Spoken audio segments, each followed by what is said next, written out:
And welcome back to Money Morning. My name is Eric Stewart. And I'm Paul Robinson. We're from eMortgage Solutions. We are mortgage planners.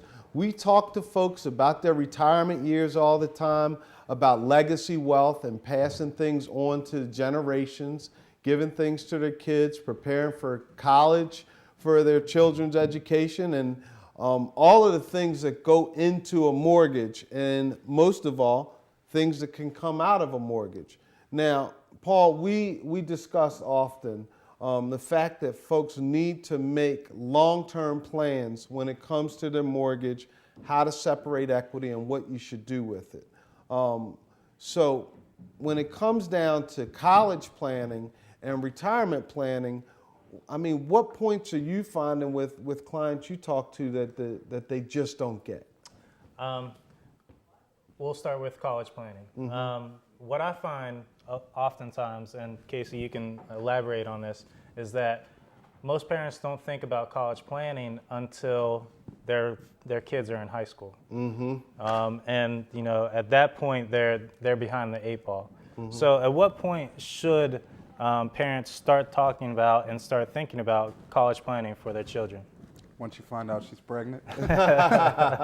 Seriously, the sooner the better.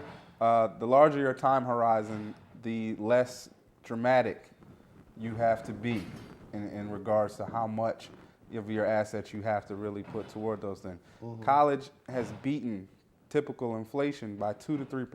Mm-hmm. So where your normal inflation is 3 to 5%, you're talking 5 to 8% every year. Mm-hmm. So by the time 10, 15 years pass, you're very well, the universities that their parents went to, they may not be able to afford.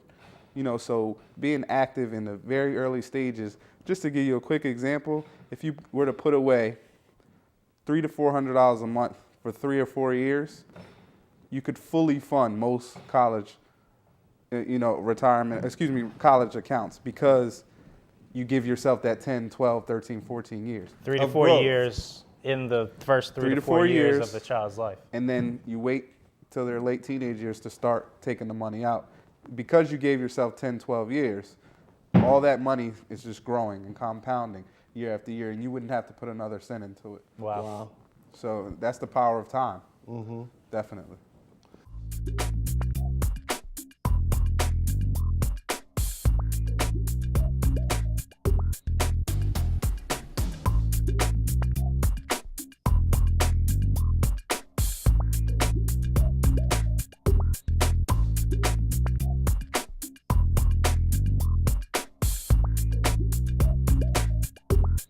So it allows the money to compound over that long stretch, which means it puts less pressure on families that are trying to save for a child's education. Another point that you talk to with us all the time is that not to be so selfish when it comes to investing. A lot of consumers are only concerned with their personal retirement. And this is what happens, is that you have generation after generation after generation of that future bloodline not doing any better than the parents did, and not doing any better than the grandparents did. Sure. If you look at some other cultures, and even within the United States, some specific cultures that are tight-knit, they think about future generations, although they may never enjoy the spending of that money. They invest in their grandkids, and they invest in their children before she gets pregnant. Sure. And so it really puts a less of a strain on them financially. Now, where does that tie into the mortgage, though? Oh, the mortgage, because, again, you go back to your mortgage versus your taxes. Mm-hmm. If I ask every client, and it's kind of a setup question, if I could put $1,000 back in your pocket a month, you think you could find the money to invest? The answer is of course. Mm-hmm. So if you're not looking at your tax liabilities versus your mortgage, then you could be squandering huge opportunities to invest without having to change your quality of life today. Mm-hmm. We're talking about not putting out any more cash than you do today, and potentially investing $300, $400, $500, $600 a month. So you have to talk to mortgage professionals about creating that savings, and then to planners about reinvesting it back into the marketplace. Now, what segment of the population do you see that are not, because obviously the savings rate in America is terrible, it's a negative, so we spend more than we make, we don't save any of our money, but what segment do you really see that is most guilty of these abuses, of not saving and putting some away for a rainy day? Sadly enough, it's the folks who need it the most.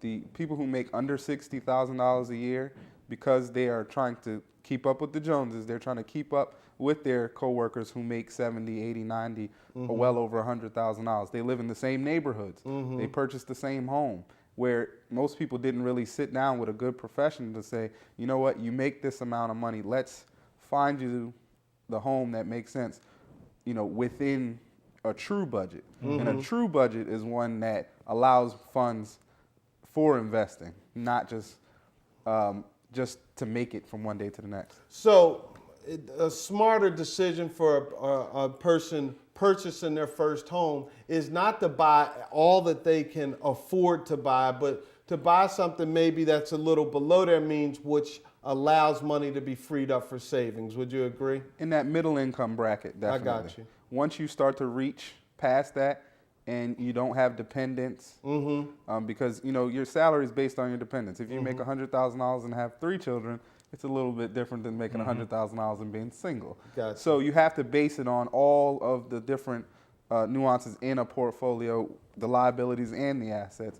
But just generally speaking, in that middle income bracket, you get a high enough mortgage, you get the biggest mortgage that makes sense. Got you. And still allow yourself to save money. I'll tell you what, when we come back, we're going to talk about retirement savings and generational wealth as it relates to your mortgage. My name's Eric Stewart. And I'm Paul Robinson.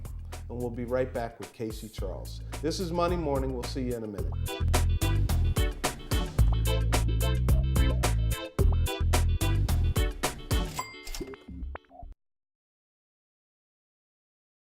Destiny Settlement Solutions is the key to home ownership. And when it comes to loan closing, commercial or residential, purchase or refinance, you have a choice. Destiny Settlement Solutions will settle any transaction anywhere, 24/7, 365 days a year. It can also help you with deed and note preparation, contract review, ground rent buyout, document preparation, incorporation and LLC setup, and estate and divorce deed issues. Call Destiny Settlement Solutions today at 443-738-2117 or online at destinysettlements.com and settle your next transaction with confidence.